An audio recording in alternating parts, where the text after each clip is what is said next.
말세 그리스도의 좌담 기록.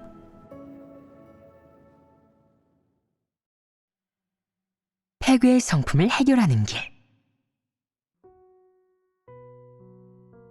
지금 너희가 정직한 사람이 되는 일에 대해 어떻게 체험하고 있느냐? 성과가 있느냐? 가끔은 실행했지만 가끔은 잊기도 했습니다. 진리 실행을 잊을 수가 있단 말이냐? 잊을 수 있다면 그것은 어떤 문제를 보여주는 것이냐?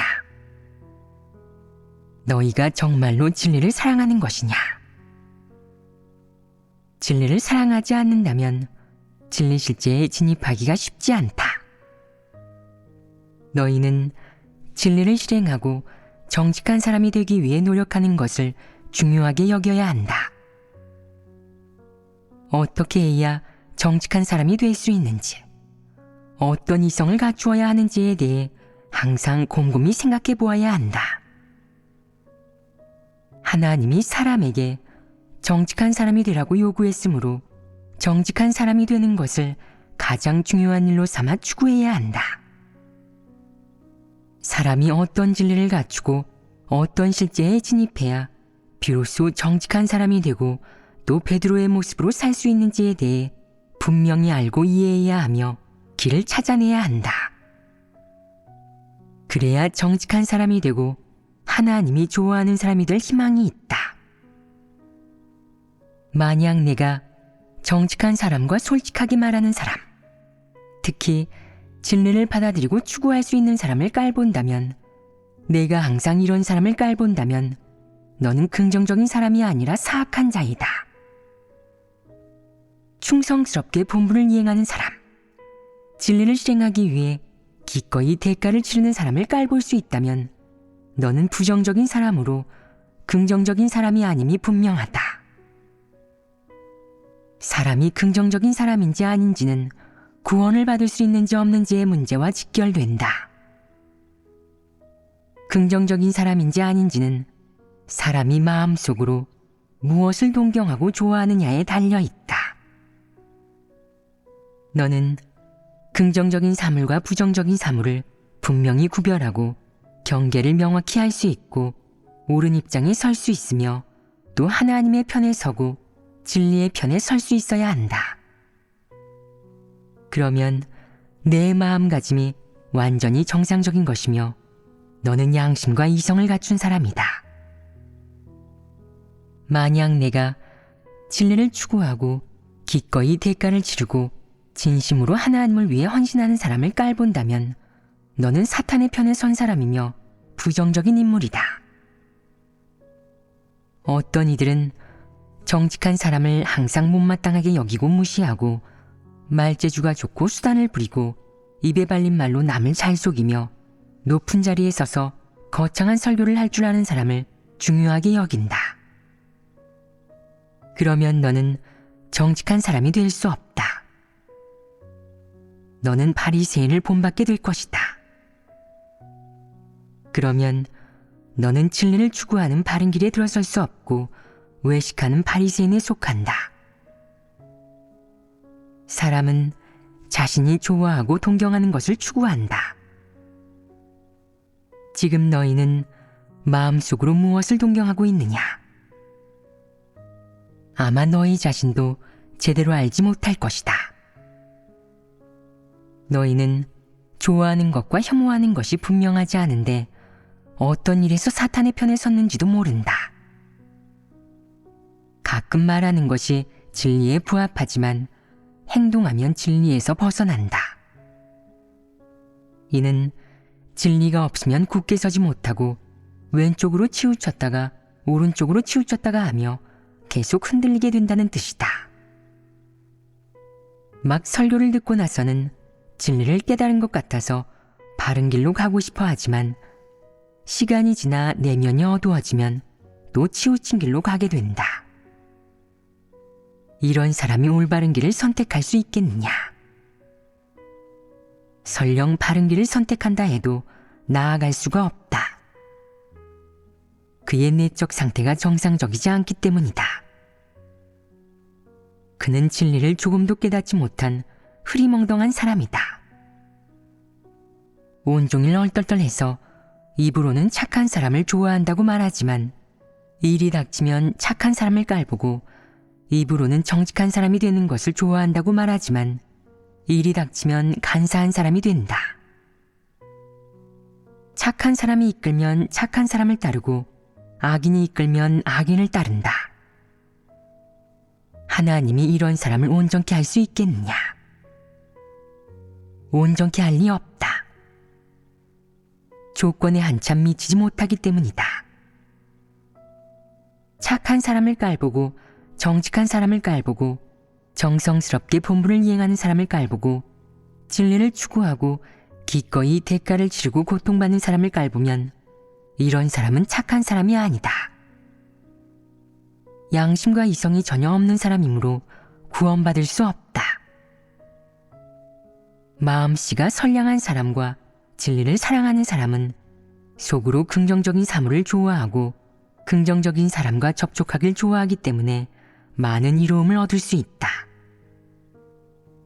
긍정적인 사물을 좋아하지 않고 긍정적인 사람을 좋아하지 않는 사람은 설사 하나님을 믿는다 해도 진리를 얻을 수 없다. 그가 마음속으로 진리를 사랑하지 않고 진리를 추구하지도 않기 때문이다. 이런 사람은 얻고 싶어도 얻을 수가 없다. 지금까지 감정, 그리고 관념과 상상이라는 두 가지 측면에 대해 교제했는데 혈기라는 한 가지 측면이 더 있다. 이것도 역시 폐괴의 성품이 표출된 모습 중 하나다. 폐괴된 사람은 혈기에 속한다. 혈기는 어떤 모습으로 나타나느냐? 혈기 속에 감정의 성분, 기분의 성분이 있느냐? 교만하고 독선적인 성분이 있느냐? 이런 것들이 모두 있다. 이것은 성품의 측면이다. 이에는 이, 눈에는 눈이 혈기가 아니냐? 가는 말이 고와야 오는 말도 곱다. 그 사람의 방법으로 그 사람을 다스리다 라는 것은 혈기가 아니냐? 또 어떤 것이 있느냐? 남이 나를 범하지 않으면 나도 남을 범하지 않으며 만약 남이 나를 범하면 나도 반드시 남을 범한다 등이 있습니다. 이런 것들이 모두 혈기다. 혈기는 화가 날 때만 있는 것이 아니라 화가 나지 않았을 때도 자주 나타난다. 이를테면 사람이 사탄의 성품에 따라 살고 누군가의 말이 거슬리거나 행동이 마음에 들지 않으면 꾸짖으려 하거나 누가 자신에게 불리하면 보복하려는 마음이 든다. 이런 게 혈기가 아니겠느냐? 혈기에 또 어떤 것들이 있느냐? 지위라는 유리한 조건을 이용해 자기가 좋아하는 일을 하거나 타인을 꾸짖어 화풀이하는 것도 역시 혈기다. 사실 사람은 혈기를 드러낼 때가 아주 많다. 사람의 언행에서 진리에 부합하지 않는 부분은 많은 경우 사람의 사심, 욕망, 원망, 증오, 분노에서 나오는데 이것들은 모두 혈기에서 비롯되는 것이다. 혈기를 드러내는 것은 증오, 분노, 복수에서만 나오는 것이 아니다. 이것은 매우 광범위하게 관련되어 있으므로 자세한 얘기는 접어두기로 하자. 폐괴된 사람은 모두 혈기가 있다. 혈기는 사탄의 성품에서 비롯되는 것으로 정상적인 인성의 이성에 부합하지 않고 진리에는 더더욱 부합하지 않는다. 그러므로 폐괴의 성품에 따라 행동하는 것은 모두 혈기다. 원한을 원한으로 갚는 것이 혈기가 아니겠느냐? 은혜를 원한으로 갚는 것은 어떠냐? 역시 혈기다. 그럼 노발대발하는 것은 어떠냐? 그 역시 혈기다. 일이 닥쳤을 때 비이성적이며 앞뒤 가릴 것 없이 내 품부터 풀어야겠어. 결과가 어떻든 원칙이 뭐든 그가 누구든 간에 우선 화부터 풀고 보자 라고 생각하는 것이다. 이것을 혈기라 한다. 혈기란 결국 무엇이냐? 바로 패괴의 성품이고 사탄의 성품이다. 혈기에는 이성의 눈꼽만치도 없다. 혈기는 일종의 야성이고 그 본질은 짐승 같은 본성의 분출로 정상적인 인성의 이성은 조금도 없다. 비이성적인 모습은 곧 제정신을 잃거나 추태를 부리고 스스로 단속하지 못하고 폭발하며 스스로도 통제하지 못하는 것이다. 이것이 바로 혈기다. 성품이 변화되려면 가장 기초적인 것은 내가 자신의 패괴의 성품이 주로 몇 가지 모습으로 나타나는지, 또 패괴의 성품을 드러낼 때 내 마음속으로 어떻게 생각하는지, 내 내적 상태가 어떤지 하나님 말씀에 따라 인식할 수 있어야 하는 것이다. 대부분의 경우 사람의 모든 내적 상태는 패괴의 성품에서 비롯되며 때로는 한 가지 패괴의 성품에서 다양한 상황에 따라 여러 가지 내적 상태가 생길 수 있는데 내가 이것을 모두 분별할 줄 알아야 한다. 또 분별한 다음 인식이 조금 생긴 것만 가지고는 안 되고 병의 원인이 어디에 있는지, 어떤 상황에서 드러나는지, 어떤 측면의 문제에 속하는지 해부하고 알 수 있어야 한다. 분명하게 인식한 후에는 어떻게 실행하는 것이 적합한지 알게 된다. 어떻게 실행해야 하는지 안다고 해서 실행해낼 수 있겠느냐? 그렇지 않습니다. 왜 그렇겠느냐? 바로 패괴의 성품이 있기 때문이다. 패괴의 성품이 사람의 진리 실행을 가로막는다면 진리를 구하고 하나님의 책망과 훈계, 심판과 형벌을 받아들여야 한다. 패괴의 성품을 해결하면 진리를 실행하기가 쉬워진다. 진리를 실행할 수 있다는 것이 사람에게 변화가 나타났다는 의미이겠느냐? 그렇지 않다.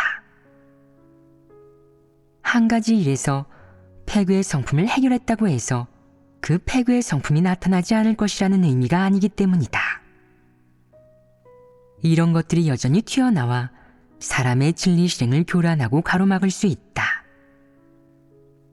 이런 상황에서는 또 진리를 구해 패괴의 성품을 해결해야 한다. 이 일에서는 패괴의 성품을 해결했지만 시간이 어느 정도 지나면 또 어떤 일에서 다른 패괴의 성품이 생겨나 사람의 진리 실행을 가로막을 수도 있다. 이것이 무슨 문제이겠느냐? 패괴의 성품이 깊이 뿌리내려져 있으니 사람이 진리를 구함으로써 하나님 말씀 안에서 문제의 답을 찾아내야 한다는 뜻이다. 이렇게 여러 번 패괴의 성품을 해결해야만 패괴의 성품이 점점 줄어들게 된다. 그 어떤 패괴의 성품도 단번에 해결할 수는 없다. 그런 것이 아니다. 진리를 깨달아야 하고 분별할 줄도 알아야 한다. 이런 내적 상태는 옳지 않아. 그러면 옳지 않은 내적 상태는 어떻게 생겨난 걸까? 내 마음 속에 왜 이런 내적 상태가 생겨난 걸까? 하나님 말씀에서는 이런 내적 상태를 어떻게 폭로했지? 어떤 측면의 패괴의 성품으로 초래된 걸까? 이렇게 반성하고 인식해서 확실히 분별해야 한다. 패괴의 성품에 대해 인식하면 그것을 저버릴 수 있다. 이렇게 되면 진리 실행을 가로막는 문제가 차츰 해결되고 진리를 쉽게 실행할 수 있을 것이다. 진리 추구의 길을 걷는다는 것은 이렇게 패괴의 성품을 끊임없이 해결한다는 의미이다. 진리 실행의 길이 점점 넓어지고 걸림돌은 점점 줄어들 것이다. 각 측면의 진리를 실행할 수 있을 것이며 드러내는 패괴의 성품은 점점 줄어들 것이다. 하지만 그것은 패괴의 성품을 철저하고 완전하게 벗어버렸다는 것은 아니다. 어떤 특수한 일에서는 여전히 패괴의 성품을 조금 드러낼 수도 있지만 그것이 더 이상 사람의 진리 실행을 가로막지는 못한다. 이것은 좋은 쪽으로 바뀌고 있는 것이다. 생명 진입의 길은 멀고도 길다. 다시 말하면 진리를 추구하는 길이 멀고도 길다는 것이다. 실생활에서 우리는 모두 한 측면의 패괴의 성품이 여러 가지 상황에서 다양한 내적 상태를 생기게 한다는 것을 알 수 있다. 겉으로 볼 때 이런 내적 상태가 옳든 그르든 긍정적인 것이든 부정적이고 소극적인 것이든 이런 내적 상태는 모두 한동안 사람을 통제할 수 있고 사람의 말과 행동에 영향을 미칠 수 있으며 사람이 이를 바라보는 관점과 사람을 대하는 방식에도 영향을 미칠 수 있다. 그러면 이런 내적 상태들은 어떻게 생겨난 것이겠느냐? 사실 모두 사람에게 있는 사탄의 본성과 사람의 패괴의 성품으로 생겨난 것이다. 겉으로 보면 내적 상태가 사람에게 영향을 끼치는 것이지만 본질적으로는 패괴의 성품이 사람을 통제하는 것이다. 그래서 사람은 모두 자기 내면에 있는 사탄의 본성에 따라 살고 패괴의 성품에 따라 살고 있으며 이로 인해 진리를 위배하고 하나님에게 대적하게 된다. 만약 진리로 너의 패괴의 성품을 해결해 너의 옳지 않은 내적 상태를 바로잡지 않으면 너는 사탄 성품의 통제와 속박에서 벗어날 수 없다. 예를 들어 내가 리더이고 교회에 어떤 본분을 이행하기에 알맞은 사람이 있는데 내 눈에는 그가 하찮게 보여서 별로 쓰고 싶지 않았다. 사람을 그렇게 대하는 것이 불공평하다는 것은 너도 알고 있다. 그렇다면 이 문제를 어떻게 해결해야 하겠느냐? 너는 이렇게 묵상해야 한다. 내가 왜 이렇게 하는 거지? 내가 왜 그를 불공평하게 대하는 걸까? 어떤 것의 지배를 받은 것일까? 여기에 상세한 내용이 있지 않느냐? 내가 그를 공평하게 대하고 싶지 않은 것은 무슨 문제이겠느냐? 내 선입견 때문이고 내 취향 때문이며 내 싫어함 때문이다. 사람에게 교만한 성품이 있기 때문에 이런 여러 가지가 생길 수 있다. 그러므로 이는 틀림없이 교만한 성품에서 비롯된 것이다. 교만한 성품 때문에 내 내면에 이런 상태가 생겨난 것이다.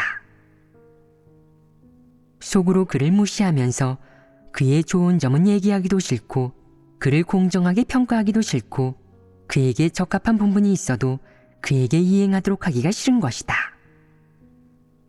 이것이 바로 교만한 성품으로 초래된 결과다. 사람은 성품이 교만해 속마음도 검고 시선도 삐딱하고 문제를 바라보는 관점도 편향된다.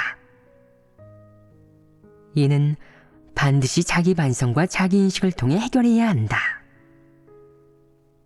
내가 자신의 폐괴된 내적 상태와 패괴의 성품을 확실히 보고 파악한 후에 진리를 구해 해결하고 진리 원칙에 따라 사람을 대할 수 있다면 사람에 대한 선입견과 올바르지 못한 견해를 바로잡고 사람을 공평하게 대할 수 있을 것이다. 그렇다면 어떻게 바로잡겠느냐? 하나님 앞에 나와 기도하고 진리를 구하여 문제의 본질을 꿰뚫어 봐야 한다. 그리하여 하나님의 뜻을 깨달아야 한다.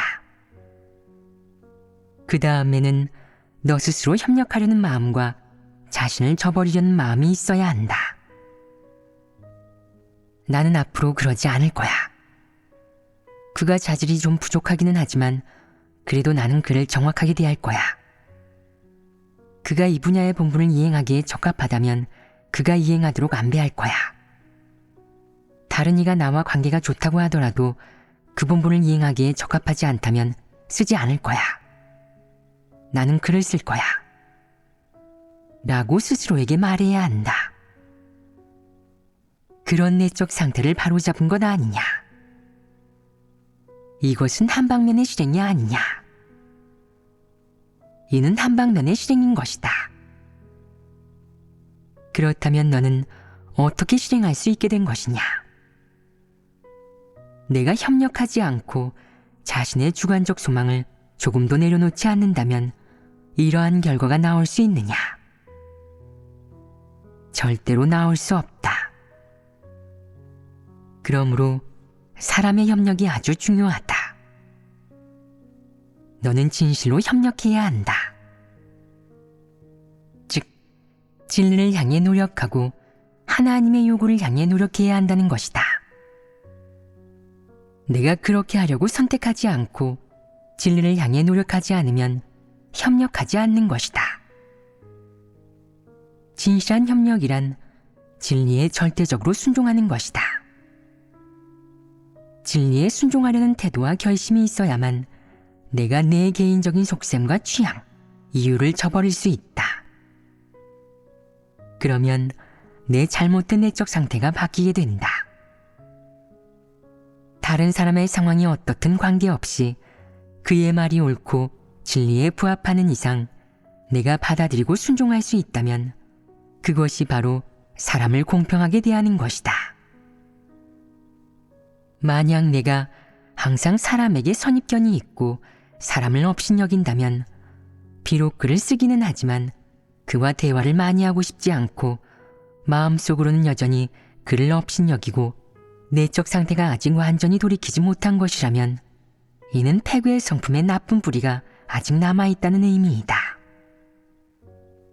이렇게 사소한 내적 상태가 너를 이렇게나 힘들게 하는데 이는 성품의 문제 아니겠느냐. 이것은 바로 사람의 본성 본질의 문제이다. 너는 이런 옳지 못한 내적 상태를 돌이켜야 한다. 사람의 결점을 발견했다고 해서 사람을 규정해서는 안 된다. 그에게는 분명히 우수한 점도 있고 장점도 있을 것이다. 그와 교제를 많이 하며 그를 많이 알아보아야 한다.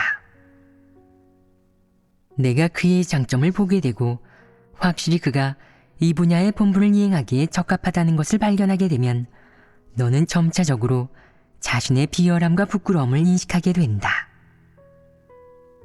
또한 이렇게 그에게 본분을 안배해주고 이렇게 그를 대하는 것이 공정하고 진리에 부합하는 것임을 점차 인식하게 된다.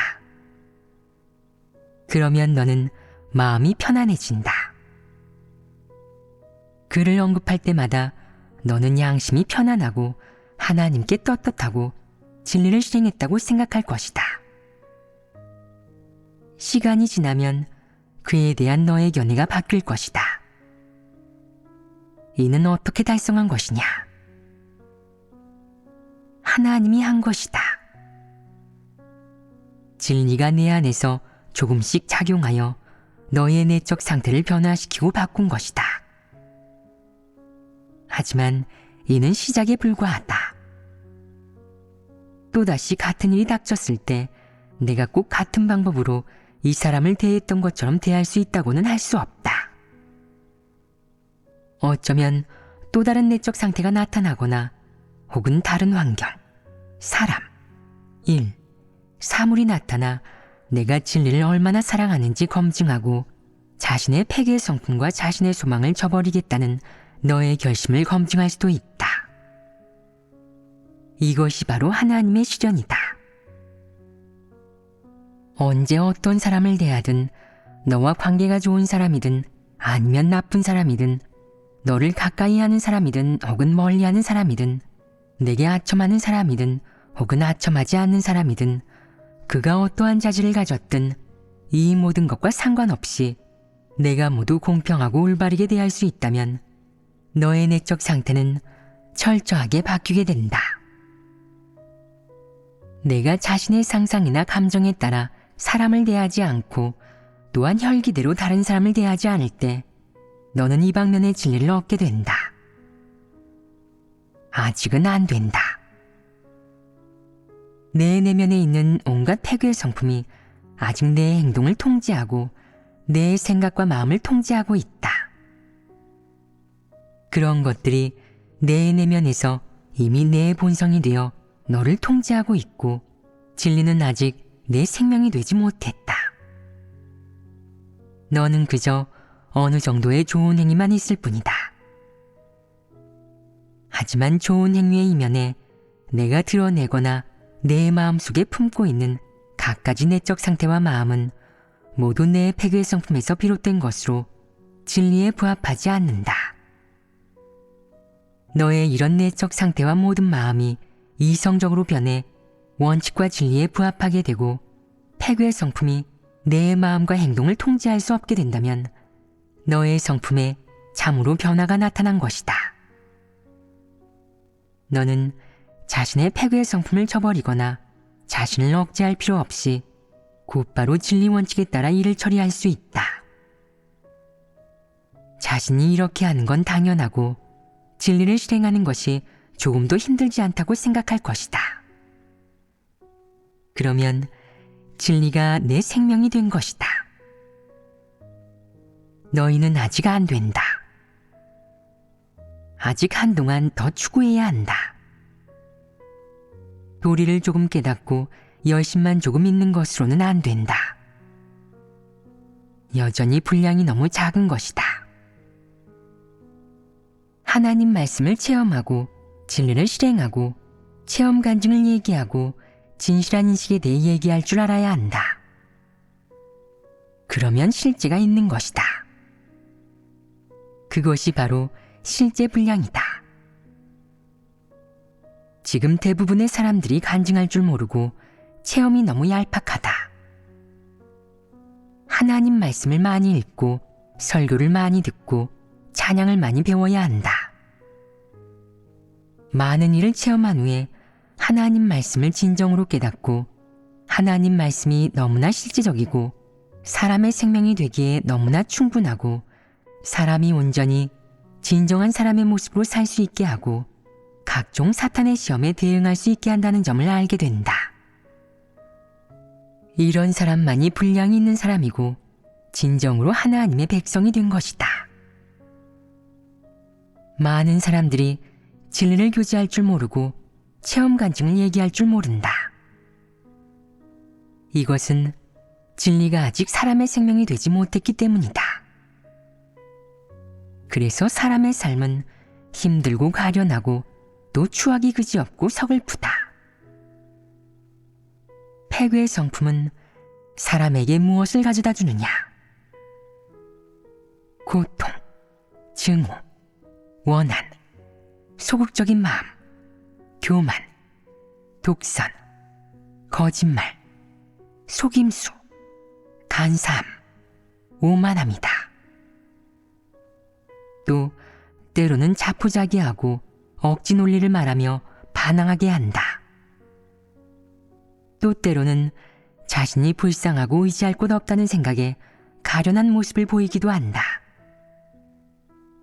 하나님을 믿은 지 여러 해가 되도록 진리를 깨닫지 못하고 어리석은 말만 하며 자신은 의지할 곳 없다고 말한다. 하나님은 진리이자 사람의 의지처지만 사람이 하나님을 의지하지 않고 하나님을 멀리 떠나 사탄을 따르고 사탄의 철학에 따라 산다. 이런 사람은 너무 멍청한 것이 아니냐. 진리를 추구하지 않는 사람은 다 그렇다. 진리를 깨달은 사람은 하나님과 관계가 점점 가까워진다. 내가 진리를 전혀 깨닫지 못하고 진리를 조금 더 얻지 못하면 너는 하나님과 매우 멀리 떨어져 있고 심지어 하나님과 정상적인 관계도 맺지 못한 것이다. 내가 진리를 깨닫고 진리를 실행할 수도 있고 진리가 내 안에서 생명이 되면 하나님이 내 마음속에 있는 것이다. 반대로 내가 진리를 깨닫지 못하고 진리를 얻지도 행하지도 못하면 하나님은 내 하나님이 아니고 내 마음속에 거하지도 않는 것이다. 진리가 내 주인이 될 수 없고 내 모든 것을 다스릴 수 없다면 그것은 하나님이 내 모든 것을 다스리지 않는 것과 같다. 내가 자신을 하나님에게 맡기지 않고 내가 결정권을 잡은 것이다. 자기가 결정권을 잡은 것은 누가 결정권을 잡은 것이냐? 진리가 권세를 잡은 것이 아니라 패괴의 성품이 결정권을 잡은 것이다.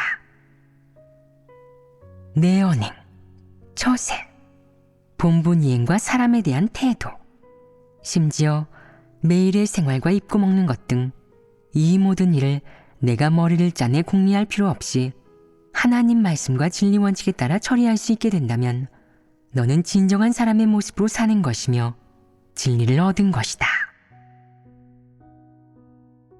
지금은 진리를 실행하는 것이 가장 중요한 큰일이고 진리를 실행하지 않는 사람은 무지몽매한 사람이다. 진리를 실행할 줄 모르는 사람은 모두 하나님의 사역을 체험할 줄 모르는 사람이다. 그런 사람들은 하나님을 믿기만 하면 복을 받을 수 있고 진리를 실행하고 대가를 치를 필요가 없다고 생각한다. 종교계에 이런 사람들이 특히 많다. 하나님 집에 있는 대부분의 사람들은 하나님이 어떻게 사역하여 사람을 구원하는지 알고 있고 사람에 대한 하나님의 뜻과 요구를 알기 때문에 진리를 실행하지 않는 사람이 점점 줄어들고 있다. 지금 너희는 진리를 추구하고 실행할 수 있어야만 성품이 변화되고 구원받을 수 있다는 것을 도리적으로 알고 있다. 하지만 진리를 어떻게 실행하고 진리 실제에 어떻게 진입할 수 있는지에 대해서는 길이 다소 불분명하다. 이러면 생명 진입이 더디게 된다. 진리 실행은 진리 실제에 진입하는 데 있어서 가장 핵심이다. 진리를 실행할 줄 모르는 것은 큰 문제다. 너희는 지금 글귀와 도리를 말하느냐? 그러면 너희는 글귀와 도리를 다 말하고 나서 실행할 수 있느냐? 실행할 수 없다면 그것은 너희가 아직 진리를 깨닫지 못했으며 도리만 깨달았을 뿐 진리 실제가 없다는 증거다. 어떤 이들은 정직한 사람이 되어야 한다는 걸 알면서도 거짓말과 속임수의 통제에서 벗어나지 못하고 어떤 이들은 입으로는 하나님에게 순종하길 원한다고 말하지만 책망과 훈계가 닥치면 순종하지 못한다. 또 어떤 이들은 그가 말하는 도리를 들으면 모두 옳고 실제가 있는 것 같지만 그는 자기 자신에 대한 참된 인식이 없다. 어떤 이들은 영적인 이론을 말할 줄 안다고 해서 자신이 매우 영적이라고 여기지만 자기 자신을 진실하게 인식하지 못하고 본분을 이행하든 일을 처리하든 진실한 순종이 없다. 이런 문제들의 근원이 무엇이겠느냐? 진리를 받아들이지 못하는 것이다. 하나님을 믿으면서 진리를 받아들이지 못하면 그것도 하나님을 믿는 것이겠느냐? 진리를 받아들이지 못하면 어떤 문제도 해결할 수 없다. 진리를 받아들이는 사람만이 진리를 실행할 수 있고 진리를 받아들이는 사람만이 자신을 인식할 수 있다. 사람이 글귀와 도리를 얼마나 얘기할 줄 알든 관건은 실행할 수 있는가에 있다. 이것이 가장 중요하다. 실행할 수 있는 진리가 바로 실제이고 진리를 실행할 수 없으면 실제가 없는 것이다. 어떤 이들은 글귀와 도리는 아주 분명하게 말하지만 사실 마음속으로 확실하게 알지 못하는 진리가 많고 어떤 일들은 아직 분별할 줄 모르고 꿰뚫어 보지도 못한다. 실행해낼 수 있는 진리가 아주 제한적이기 때문에 체험 간증을 쓰려고 하면 아주 어렵다고 느끼고 글귀와 도리만 조금 쓸 수 있을 뿐 생활 언어도 실제적인 체험도 없다. 글귀와 도리를 말하는 문제를 어떻게 해결해야 하느냐? 지금 너희는 길이 있느냐? 글귀와 도리를 말하는 문제를 해결하려면 진리를 실행해야 한다. 내가 진리를 실행할수록, 진리에 공을 들일수록, 실행에 공을 들일수록 너는 실행하고 체험한 말이 생긴다. 내게 실행하고 체험한 말이 많아지면 너의 글귀와 도리는 점점 줄어들 것이다. 실제는 어떻게 생겨나느냐? 사람이 진리를 실행하는 과정에서 체험과 경험이 생기고 폐괴의 성품도 드러내며 갖가지 내적 상태가 생겨난다. 그런 후에 진리를 구하고 갖가지 폐괴된 내적 상태를 분석하고 실행의 원칙과 길을 찾아내고 사람이 진리를 깨달을 수 있고 실행할 수도 있게 된다. 이것이 바로 진실한 생명체험이다. 만약 내가 진리를 추구하지 않고 진리를 실행하기 싫어하면 이런 과정이 없고 이런 과정이 없으면 생명 진입이 없다. 이 과정에서 체험이 많아지면 사람이 진리를 분명히 깨달을 수 있고 폐괴의 성품도 확실히 분별할 수 있으며 진리 실행의 길도 점점 밝아진다. 이렇게 실행하고 체험한 과정이 없이 단지 하나님 말씀을 글자대로 도리적으로 깨닫고 이해했을 뿐이라면 말하는 모든 것은 전부 도리일 것이다. 왜냐하면 표면적으로 이해한 것과 내가 몸소 체험한 것에는 차이가 있기 때문이다. 도리는 어떻게 생기는 것이냐? 하나님의 말씀을 실행하지 않고 생명체험이 없이 그저 하나님 말씀을 표면적으로만 이해하고 분석하고 해석한 후 전하면 도리가 생기는 것이다. 도리는 실제가 될 수 있느냐? 만약 진리를 실행하지도 체험하지도 않는다면 너는 진리를 영원히 깨닫지 못할 것이다. 글귀로만 해석하면 영원히 도리인 것이다. 내가 진리를 실행한다면 너는 자신이 폐괴를 어느 정도 벗어버리고 구원을 향해 한 걸음 더 나아가고 하나님의 요구에 더 가까워졌음을 느끼고 체득하게 될 것이다. 그런 뒤에 생기는 인식과 마음, 생각, 느낌 등이야말로 실제적이다. 실제는 어떻게 생기는 것이냐? 진리를 실행하는 체험을 통해 생긴다. 진리를 실행하지 않으면 실제는 영원히 없을 것이다. 진리를 실행하지 않아도 저는 실제적인 설교를 할 수 있어요. 라고 말하는 이가 있을 것이다. 내가 얘기한 것에 대해 다른 사람이 그 당시에 들었을 때는 맞다고 아주 실제적이라고 느끼겠지만 이후에 여전히 실행의 길이 없다. 이는 내가 깨달은 것이 여전히 도리임을 의미한다.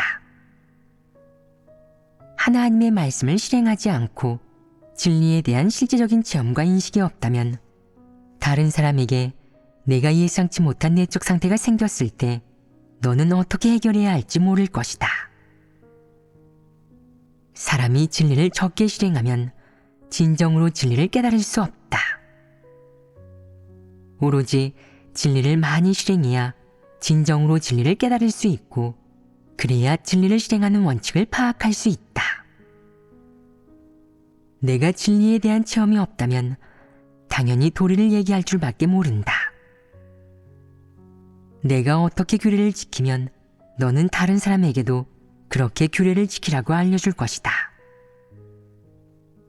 진정한 생명 체험이 없다면 진리 실제에 대해 영원히 얘기할 수 없을 것이다. 진리 실행은 공부하는 것과는 다르다. 공부할 때는 글귀에 공을 들이고 기억하고 암기하고 분석하고 연구하면 된다. 진리 실행은 이와는 정반대로 실제적인 체험을 통해서만 진리를 깨닫고 원칙대로 일을 처리하는 효과를 얻을 수 있다. 진리를 깨달으면 기꺼이 실행하는 모든 사람은 폐괴의 성품을 벗어버릴 수 있다.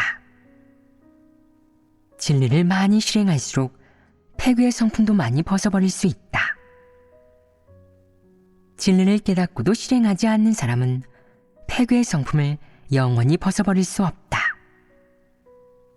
그러므로 진리를 구하고 깨닫고 실행하는 것이 바로 폐괴의 성품을 해결하는 길이다.